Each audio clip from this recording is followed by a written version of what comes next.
بڑا اہم موضوع، بڑا اہم مسئلہ جس پہ ہم تقریباً ڈیلی بات کرتے ہیں، ہمارا ایک سیگمنٹ ہوتا ہے، ہم اقبالوں کی بات کرتے ہیں۔ کبھی ہم بات کرتے ہیں کہ اقبال کی تعلیمات سے کیسے استفادہ کریں، کبھی ہم بات کرتے ہیں کہ ہمارا نوجوان اگر یونیورسٹی سے نکلتا ہے تو انتہا پسندی کی طرف راغب کیسے ہوتا ہے۔ یہ جو شدت پسندی والے رویے ہیں، خواہ وہ زندگی کے کسی بھی شعبے میں ہوں، وہ کیسے پیدا ہوتے ہیں، کیوں پنپتے ہیں۔ اور پھر جب ہم کبھی ذکر کرتے تھے کہ یونیورسٹیز میں ڈفرینٹ کلبز ہوتے تھے، ڈراما کلب ہوتا تھا، ڈفرینٹ سوسائٹیز ہوتی تھی، مشاعرے ہوتے تھے، تقریریں ہوتی تھی، بچوں کو بہت سی فیسلٹیز، بہت سی اپرچونٹیز دی جاتی تھی جہاں پہ وہ اپنی صلاحیتوں کو یوٹیلائز کرے۔ وقت کے ساتھ ساتھ شاید ان میں کمی آ گئی، شاید ہمارا دھیان ٹیکنالوجی کی طرف، سائنس کی طرف زیادہ بڑھ گیا، ہم نے سارا وقت ریسرچ اینڈ اسٹڈیز کو دینا شروع کر دیا۔ ہوا کیا کہ ہم یہ بھول گئے ہمارے بچے کو بہت سی ایکسٹرا کریکولر ایکٹیویٹیز کی بھی ضرورت ہے، اس کو کھیلنا بھی ہے، اس کو اپنا شوق بھی پورا کرنا ہے۔ وہ پینٹنگ کرنا چاہتا ہے تو پینٹنگ کے لیے بھی وقت نکالنا ہے، اگر وہ کھیلنا چاہتا ہے اسے کھیلنے کا وقت بھی دینا ہے، اگر وہ یونیورسٹی میں جا چکا ہے تو اس کی جو ذہنی صلاحیت ہے اس کو بروئے کار لانے کے لیے اس کی صلاحیتوں کے مطابق ہمیں اس کو تعلیم دینی ہے، اس کے شوق کو بھی مد نظر رکھنا ہے۔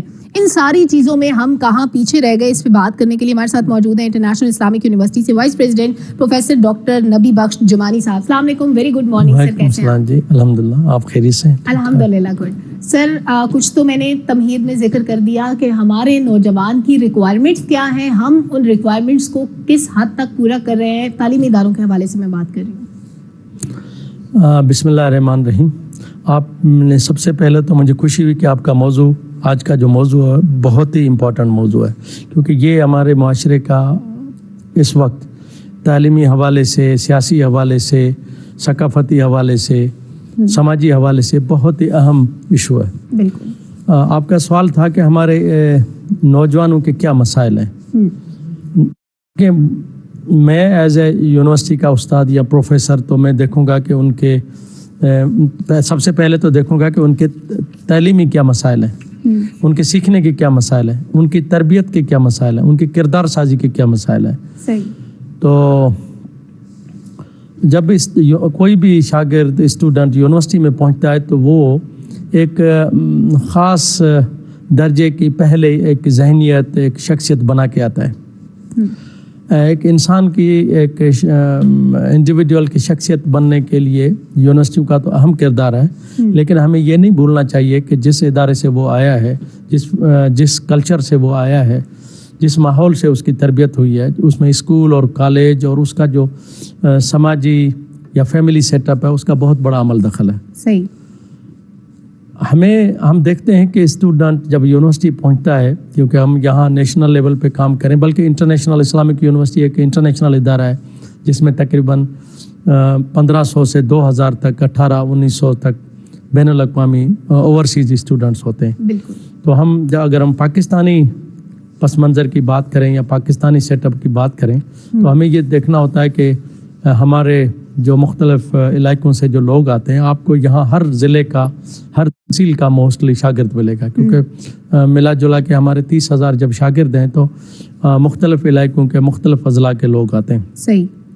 تو ہم یہ دیکھتے ہیں کہ ان کے کس ادارے سے آیا ہے، کہاں سے وہ پڑھا ہے، اور کس قسم کا وہاں کلچر سے جو یہ ہمارا کوئی اسیسمنٹ کا یا ہمارا ایک کوئی سائنٹیفک پروسیجر نہیں ہے، لیکن ایز اے ٹیچر اگر میں جاؤں، ایز اے پروفیسر میں اگر جاؤں، یا میں ایڈمنسٹریشن میں بیٹھ کے دیکھوں کہ ہمارے اسٹوڈنٹس کے کیا مسائل ہیں۔ سب سے پہلا تو مسئلہ یہ ہوتا ہے کہ جو یونیورسٹی کے جو نصاب ہے اس کی جو چیلنجز ہیں، کو اسٹوڈنٹ کس طریقے سے کوپ اپ کرتا ہے، کس طریقے سے اس میں اس کی گرپ ہوتی ہے اور کس طریقے سے وہ سمجھتا ہے۔ تو کیونکہ ہمارے ریجنل سیٹ اپ میں ہمارے جو انٹرمیڈیٹ بورڈز ہیں ان کی اپنے اسٹینڈرڈس ہیں، اسکول کا، کالج کا سسٹم کے بھی ڈفرینٹ اسٹینڈرڈس ہیں، تو کافی مسائل آتے ہیں کہ وہ اسٹوڈنٹ اس طریقے سے ان میں یکسانیت نہیں ہوتی۔ کوئی اسٹوڈنٹ تو بالکل A1 گریڈ کی لیول کا بیٹھا ہوتا ہے، کوئی میڈیا کر ہوتا ہے، کوئی بلو ایوریج ہوتا ہے۔ تو ایک تو ان کے تعلیم کے لحاظ سے یہ مسائل آتے ہیں۔ دوسرا، وہ جو نیشنل سیٹ اپ میں ان کا کام ہوتا ہے، مثلا ہمارے ریجن میں دیکھیں گے، مثال کہ آپ لیا ڈسٹرکٹ میں چلے جائیں، آپ بکھر میں چلے جائیں، آپ عمر کوٹ میں چلے جائیں، آپ یہاں پلندری میں چلے جائیں، آپ یا کے پی کے میں چلے جائیں, آپ مستونگ میں چلے جائیں, تو اس علاقے کے جو اسٹوڈنٹس ہیں ان کی اپنے ریجنل کے اپنے کلچر کی تربیت ہوتی ہے. بالکل. یہاں ان کو جو نیشنل جو ڈفرنٹ ہمارے جو ریجن کے جو لینگویجز ہیں, جو ان کے لوگوں کے جو کلچر کا جو اثر کلچر ہوتا ہے اس میں سے ان کو ہوتا ہے, تو وہ ان کو مکس ہونے میں کچھ تھوڑا سا ٹائم لگتا ہے. آپ نے امپورٹنٹ نقطہ اٹھایا ہے ڈاکٹر صاحب کہ یہ جو اسٹوڈنٹس کی بیس بن چکی ہے, جس ماحول سے وہ آئے ہیں, جس ثقافت سے آئے ہیں, پہلے جس ادارے سے پڑھا ہے, جو نصاب انہوں نے پڑھا ہے, اگر اس میں کوئی کمی یا غلطی ہے اس کو کیسے ریکٹیفائی کریں. اور پھر کیونکہ وہ ڈفرینٹ بیک گراؤنڈ سے آئے ہوتے ہیں, بہت سے لوگوں کے ایکسنٹ کا پرابلم ہوتا ہے, بہت سے لوگوں کے کانسیپٹس کلیئر نہیں ہوتے. جب وہ یہاں شہروں میں بڑی یونیورسٹیوں میں آتے ہیں, بولنگ کا بھی سامنا کرنا پڑتا ہے, وہ بھی ان کے اندر ایک احساس کمتری پیدا کرتی ہے. ان رویوں کو کیسے ٹھیک کریں؟ جی, آپ کے سوال کا جو پہلا ایسا تھا کہ اگر وہ ہمارے سسٹم کے یا کسی علاقے میں کوئی کمیاں ہیں ایجوکیشن سسٹم میں, تو اس کو کیسے پورا کیا جائے. یہ ایک بہت ہی بڑا ایشو. 18th امینڈمنٹ کے بعد تو ایجوکیشن کا سبجیکٹ یا ایجوکیشن کا جو منسٹری ہے وہ تو جو کام ہے جو تو صوبوں کو چلا گیا, جبکہ ministry of federal education and professional training نے نصاب کے حوالے سے بہت بڑا کام کیا ہے, کیونکہ انہوں نے سوچا کہ ہم پاکستان کے کیونکہ ڈفرنٹ ڈسٹرکٹ لیول پہ اگر ہم جائیں تو اسٹینڈرڈس ویری کرتے ہیں. ہر ڈسٹرکٹ کا ایک ہی صوبے میں ایک ڈسٹرکٹ کا دوسری ڈسٹرکٹ کے ساتھ تعلیمی اسٹینڈرڈس بہت ہی سگنیفیکنٹلی ڈفرینٹ ہیں. تو اس میں سب سے بڑا فیکٹر ایجوکیشن کا مجھے کہیں کہ ایجوکیشن کا جو مین انڈیکیٹر کون سا ہے, میں تو کہوں گا استاد بھی ہے, لیکن سب سے جو بیسک انڈیکیٹر ہے وہ نصاب ہے. تو نصاب کے حوالے سے ministry of federal education and professional training یہ کیا کہ ہم ایک نیشنل لیول کا نصاب ہونا چاہیے, ہم ایک فریم ورک دیں صوبوں کو, وہ کام کرے. تو صوبے 18th امینڈمنٹ کے بعد صوبوں کی یہ رسپانسبلٹی ہے.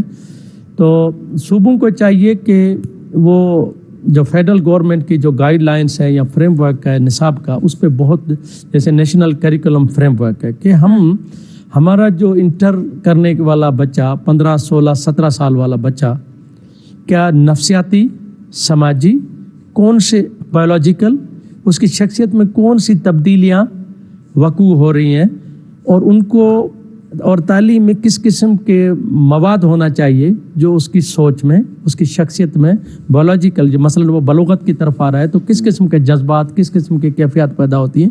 تو وہ ایک بہت ہی اہم ترین کام ہے جس کو صوبوں کو اس کو دیکھنا چاہیے. وفاقی گورنمنٹ اس پہ بہت زیادہ کام کر رہی ہے.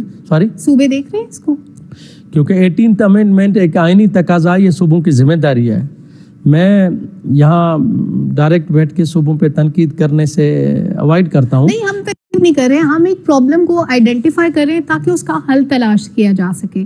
مطلب دیکھیں, جیسے آپ نے نیشنل کریکولم کی بات کی, وفاق یا HEC کوئی بھی ادارہ ان کو گائیڈ لائنس دے دے گا کہ ہمیں ان گائیڈ لائنس میں رہنا ہے. پھر اس ٹاپک کے انڈر ہم کیا کریں گے کہ وہ جو ہے وہ ہر صوبہ اپنے حساب سے اس کو ٹاپک کو اس کی ڈیٹیل ایڈ کر دے گا. اس میں ٹاپک تو ایک ہی رہے گا نا کہ ہم نے بچے کو یہ چیز پڑھا دی. اب کوئی سندھ سے آیا ہے, پنجاب سے آیا ہے, بلوچستان سے آیا ہے, سب نے اگر میٹرک کیا ہے تو ڈفرینٹ چیزیں پڑھی ہوں گی. پھر جب وہ یہاں یونیورسٹی میں آئیں گے تو وہ کیسے کام کریں گے؟ صوبوں کو اس پہ میں یہاں اس پلیٹ فارم سے یہ میں صوبوں سے گزارش کر سکتا ہوں, ان کی انتظامیہ کی, ان کی حکومت کو توجہ مبذول کرانا چاہتا ہوں کہ یہ ایک معمولی چیز نہیں ہے. آپ نے جب 18th امینڈمنٹ کے بعد نصاب کی اور تعلیم کی ذمہ داری لے لی تو سمجھیں کہ آپ قوم کے جو مستقبل کے جو معمار ہیں, مستقبل کی لیڈرشپ بنانے کے لیے ان کے سب ذمہ داری ان کے پاس آ گئی. تو ان کے پاس نصاب کے ایکسپرٹس کتنے ہیں, کتاب یعنی ٹیکسٹ بک کے ایکسپرٹس کتنے ہیں, اور ان کو ٹرانسلیٹ کرنا, مثلا ٹرانسلیشن یہ نہیں کہ آپ انگریزی سے اردو یا انگریزی سے کسی اور زبان میں کریں. ٹرانسلیٹ کا میرا یہاں مطلب یہ ہے کہ ان لوگوں کو کس طریقے سے انکلکیٹ کریں گے, کس قسم کے آپ کے ٹریننگ کے ادارے ہیں, ٹیچر ٹریننگ کے ادارے ہیں, آپ کے مینجمنٹ کے ادارے ہیں. تو یہ سمپل کام نہیں ہے. فیڈرل گورنمنٹ بہت اچھا کام کر رہی تھی, کیونکہ 1973 کے آئین کے حوالے سے یہ کنکرنٹ لسٹ پہ تھا ایجوکیشن کا سبجیکٹ، تو لیکن نصاب ہولی سولی وفاقی گورنمنٹ کے تھا اور وہ بہترین کام تھا. ابھی یہ نظام چینج ہو گیا ہے. وہ 18th امینڈمنٹ کے بعد یہ کام ڈسٹرب ہو گیا. اب تو فیڈرل گورنمنٹ نے وہ ذمہ داری لے لی ہے کہ جو نیشنل کریکولم پہ کام ہو رہا ہے، لیکن وہ ڈسٹرب یہ ہوگا کہ وہ ایک معذرت کے ساتھ میں لفظ استعمال کرتا ہوں کہ کھینچا تانی شروع ہو گئی کہ صوبے کہتے ہیں کہ یہ 18th امینڈمنٹ کے بعد ہماری ذمہ داری ہے.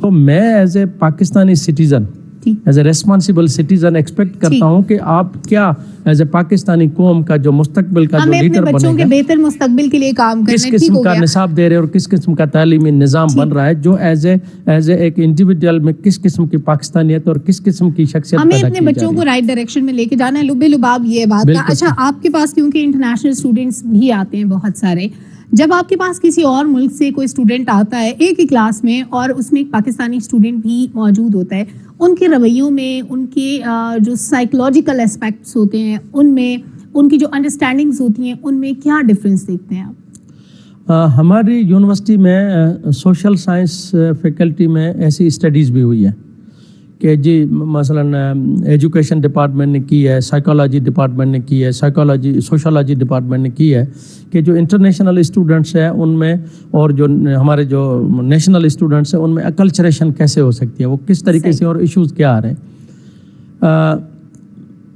ہمارے ہاں جو اسٹوڈنٹس آتے ہیں سب سے پہلے تو جو ایشو مثلا میں جب باہر گیا پڑھنے تو مجھے پہلا ایشو یہ آیا کہ ہوم سکنس کا. صحیح.